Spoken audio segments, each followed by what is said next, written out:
नमस्कार भक्तों, कमल किशोर चैनल में आप सभी का हार्दिक अभिनंदन है। आप लोगों का बहुत बहुत स्वागत है। भक्तों, इस चैनल के माध्यम से आपको ज्योतिष और वास्तु की बहुत सटीक जानकारी मिल रही है। मुझे भी खुशी है और मुझे इसलिए खुशी है कि इनका आप लोग ज़्यादा से ज़्यादा जीवन में फ़ायदा उठा रहे हो और आप अपने मकान को वास्तु के अनुसार बना रहे हो। इससे ज़्यादा मेरे को और क्या खुशी होगी। मेरे को बहुत खुशी हो रही है कि आप लोग अपना मकान है वो वास्तु के अनुसार ही बनवा रहे हो। भक्तों, आपको बनवाना भी चाहिए, क्योंकि मैंने कल एक विजिट किया था। उस विजिट के अंदर जो मकान की स्थिति जो मैंने देखी थी, मैं देख करके वहाँ पे परेशान हो गया कि भक्तों, आखिर व्यक्ति ऐसा मकान क्यों बनाते हैं। और उस मकान में वो लोग रहते हुए बहुत ज़्यादा परेशान थे, आर्थिक रूप से परेशान थे, मानसिक रूप से परेशान थे और वो अशांतिपूर्वक उस मकान के अंदर जीवन यापन कर रहे थे। मैंने वहाँ जब विजिट के लिए उस मकान के अंदर गया तो मेरे को बहुत सारी ऐसी कमियां महसूस हुई कि इस मकान में रहना इनके खतरे से खाली नहीं है। इसलिए भक्तों, मैं ये वीडियो बनाना ज़रूरी समझा ताकि मैं आप सभी के साथ में शेयर कर सकूं और आप लोगों को भी इसका बहुत ज़्यादा बेनिफिट मिले। आप लोग ऐसा भविष्य में कभी भी मकान न बनाएं। तो भक्तों, मैं यहाँ आपको मैप द्वारा समझाऊंगा कि मैंने जो कल मकान का विजिट किया था वो मकान किस तरह से था और ऐसा मकान आपको क्यों नहीं बनाना चाहिए। इस वीडियो में मैं आगे बढ़ते हुए आपको समझाने की कोशिश करता हूँ। तो चलिए भक्तों, मैप द्वारा मैं यहाँ समझाता हूँ कि आपको ऐसा मकान कभी भी भूल कर भी नहीं बनाना चाहिए। भक्तों, ये जैसे मेरा मैप है और मैंने वो मकान देखा था। भक्तों, उस मकान की स्थिति ये थी।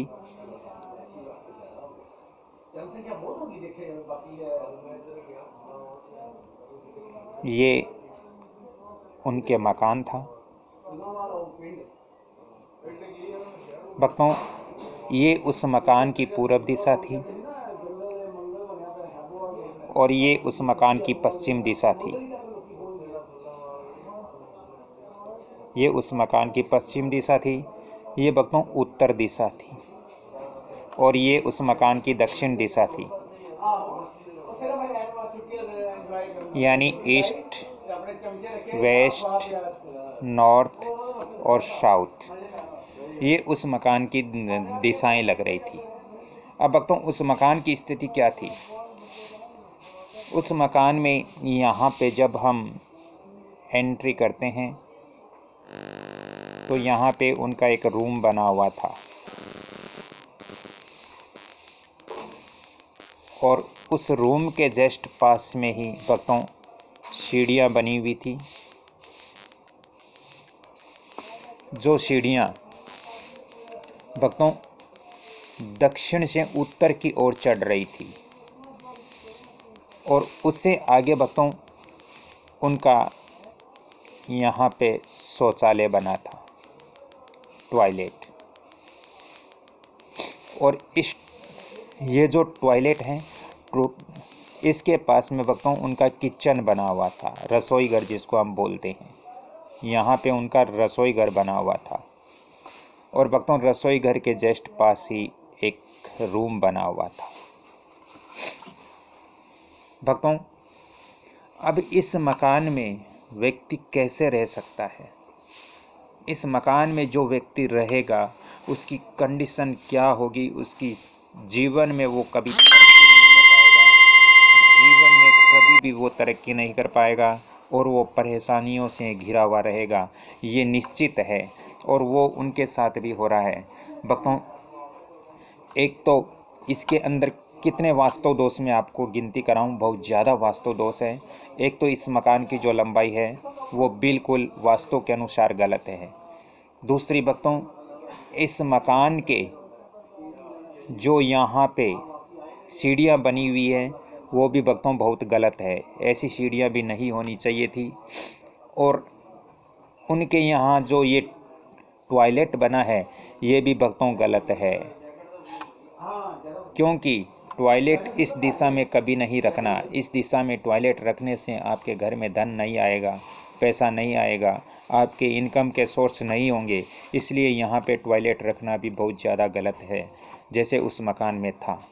भक्तों टॉयलेट के जस्ट पास ही उन्होंने किचन रखा, तो ये भी उन्होंने बहुत ज़्यादा गलती कर दी, ये भी वास्तु के अनुसार ठीक नहीं था। भक्तों यहाँ पे टॉयलेट और किचन दोनों पास पास में आ गए थे, इसलिए इनके शरीर में ऊर्जा खत्म हो गई और वहाँ यहाँ पर लोग जो व्यक्ति इस घर में रहते हैं वो अस्वस्थ हैं, सारे परिवार अस्वस्थ हैं। इसलिए आप भी कभी भूलकर भी रसोई और ये जो किचन है ये दोनों पास पास में कभी भूलकर भी नहीं बनाना है आपको। भक्तों इसके अलावा सीढ़ियाँ भी थी, वो भी इनके यहाँ ब्रह्म स्थान के अंदर ही लगभग आ रही थी, तो वो भी इनके लिए बहुत ज़्यादा गलत थी। यानी मेरे कहने का मतलब यदि ऐसा मकान है तो इसमें जो वास्तु देवता है, जो वास्तु पुरुष है, वो इस मकान के अंदर परेशान रहेंगे और जब वो परेशान रहते हैं तो इस घर के अंदर जो व्यक्ति रहते हैं उनको भी परेशानी होगी। इसलिए भक्तों ऐसा मकान आप भूलकर भी न बनाएं। इस वीडियो से आपको जानकारी मिली होगी, आप ऐसा मकान कभी न बनाएं। भक्तों इसके अलावा भी इनके जो मकान है इसके सामने रास्ता, एक यहाँ पे रास्ता आ रहा है जो बिल्कुल ठीक सामने आ रहा है। भक्तों बिल्कुल यहाँ ठीक सामने रास्ता एक आ रहा है, तो इसकी जो की ऊर्जा है वो अत्यधिक मात्रा में इस मकान में प्रवेश करती है, जिससे इस मकान के जो व्यक्ति रहते हैं उनके स्वास्थ्य पर गलत असर पड़ता है, उनका स्वास्थ्य ठीक नहीं रहता है। तो इस मकान में कुल मिला के भक्तों इस मकान में परेशानियों के अलावा इनको कुछ नहीं मिल रहा है। और अब इनके मकान के अंदर ऐसी स्थिति भी नहीं है कि इनके कुछ यहाँ पे उपाय किए जाएं, क्योंकि एक दोष वास्तु का होता है, उसका उपाय हो सकता है। इस मकान में सारे वास्तु दोष हैं, इसलिए इस मकान का कोई उपाय नहीं है। आप ऐसा मकान भूलकर भी न बनवाएं, क्योंकि ऐसा मकान बनाने से आपके पास कोई भी उपाय नहीं बचेगा और आपका लगाया हुआ इस मकान के अंदर पैसा व्यर्थ जाएगा। आपको ऐसा मकान बना करके उस मकान में पैसे कभी नहीं लगाने हैं, नहीं तो ऐसे मकान आपके लिए बिल्कुल 1 रुपये का नहीं रहेगा। इसलिए ऐसे मकान से बचें और आप अपने पूर्णतया वास्तु के अनुसार ज़मीन का निरीक्षण करवाकर मकान बनाने की कोशिश करें, जिससे आप उस मकान में सुखीपूर्वक रह सकें। तो भक्तों आज मैंने इस वीडियो में ऐसी जानकारी दी है। कृपया ये वीडियो आपको अच्छा लगे तो इस वीडियो को लाइक करें, शेयर करें, सब्सक्राइब करें, और ताकि जो और व्यक्ति है उनको इनकी जानकारी मिले, वो भी अपने जीवन में मकान वास्तु के अनुसार बनवाएं, ज़मीन का वास्तु विजिट करवा कर ज़मीन खरीदें। तो भक्तों एक बार मेरा पुण्य कहना है, इस वीडियो को आप लाइक शेयर सब्सक्राइब करना न भूलें। इस वीडियो को आप लाइक शेयर सब्सक्राइब करें, बेल आइकॉन जो घंटी का निशान है उस पर भी क्लिक करें। यदि वास्तु और ज्योतिष की ज़्यादा जानकारी चाहिए तो मैं फ़ोन नंबर भी आपको बता देता हूँ, 7901718402। लेकिन भक्तों इस पे कॉल करने का आपको शुल्क अलग से पे करना पड़ेगा।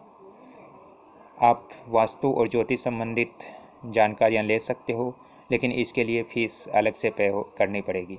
भक्तों इस वीडियो को आप लाइक शेयर सब्सक्राइब जरूर करें। धन्यवाद। अगली कड़ी में मैं फिर आपसे मिलता हूँ, तब तक के लिए मैं आपसे क्षमा चाहता हूँ। जय श्री राम।